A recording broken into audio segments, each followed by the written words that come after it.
Subscribe to our channel by clicking the subscribe button. Click the bell button and enjoy the latest uploads from our channel. कहते हैं जी कुरान पाक में आया है कि कुरान की आयतों को थोड़ी कीमत में ना बेचो। तो लोग कहते हैं इसका मतलब ये है कि मौलवी तनख्वाह नहीं ले सकते। ठीक है जी, मौलवी तनख्वाह नहीं लेंगे, मौलवी फैक्ट्री में काम करेगा, आप आके मसला संभाल लें। क्यों जी? मसला तो बड़ा आसान है, हम आपकी रेडी संभाल लेते हैं, फैक्ट्री संभाल लेते हैं, आप आके मसला संभाल लें। सौदा को महंगा नहीं है, कर लें सौदा। क्यों जी? हम तो रेडी फिर भी लगा लेंगे कि नहीं लगा लेंगे, और आपसे मसला नहीं संभाली जानी। तो इस ऐत का मेरे भाई ये मतलब नहीं है। इस ऐत का मतलब यह है कि गलत फतवा देना। क्या करना?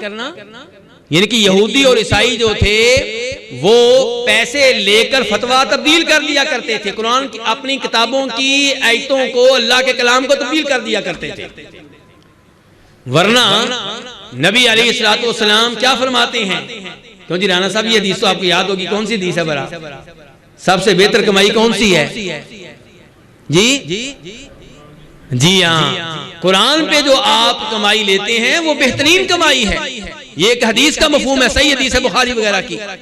और फिर आप जानते नहीं कि बुखारी शरीफ की हदीस है कि सहाबा किराम ने 7 दफा सूरह फातिहा पढ़कर दम किया था, और कितनी बकरियां ली थी? 30 बकरियां ली थी। कितनी ली थी? जो हदीस मेरे इल्म में है भाई उसमें तो 30 आया है, शायद किसी और रवायत में इजाफा आया हो, मैं इनकार नहीं करता।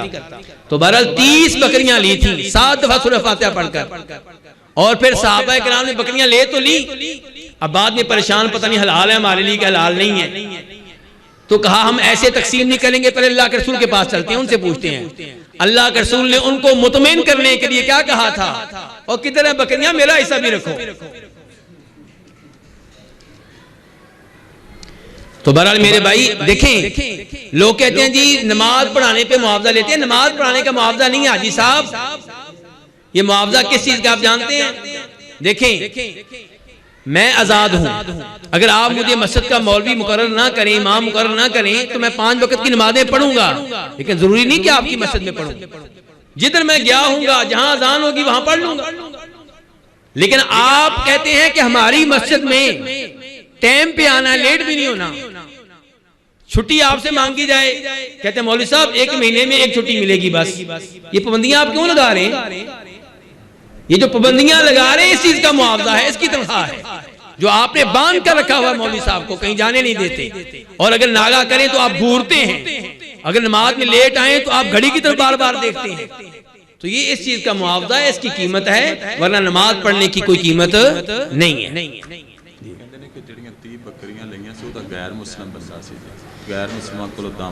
कहते हैं जी जो 30 बकरियां ली थी, वो जिनसे ली थी वो काफिर थे, मुसलमान नहीं थे। बिल्कुल सही कहा आपने, लेकिन किस चीज पे ली थी? दम करने पे 7 दफा सूरह फातिहा ही पड़ी थी ना। बात ये नहीं किससे ली थी, बात है किस चीज पे ली थी, किया क्या था। कुरान पाक पढ़ा था, उसके ऊपर ली थी। खुलासा कलाम यह है कि इसमें कोई हरज नहीं है। अगरचे वो आलम दीन बेहतर है कि जो अपनी जेब से अपने ऊपर खर्च करे और ये मुआवजा ना ले, ये कीमत ना ले, लेकिन ऐसे आलम दीन फिर मिलते नहीं। जो आलम दीन कारोबार शुरू कर देते हैं ना, कारोबार मना नहीं है, लेकिन वो फिर आस्ता आस्ता मंजर से गायब हो जाती है। क्या हो जाता है आमतौर पे? क्या होता है जी, बोलिए? मंजर से गायब हो जाते हैं। शुरू में वो कहते हैं हम खुतबा फ्री में पढ़ाएंगे, फिर वो कहते हैं इस जुमे मैंने कराची जाना है, मेरी बहुत बड़ी डीलिंग है वहां पे।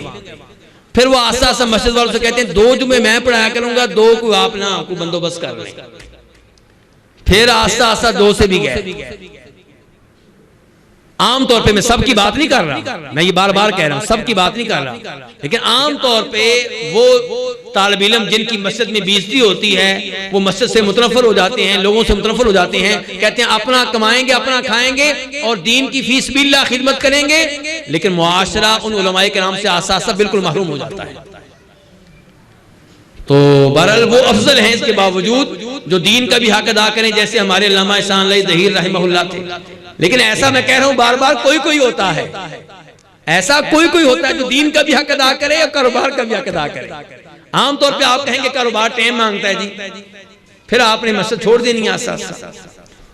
ठीक है जी।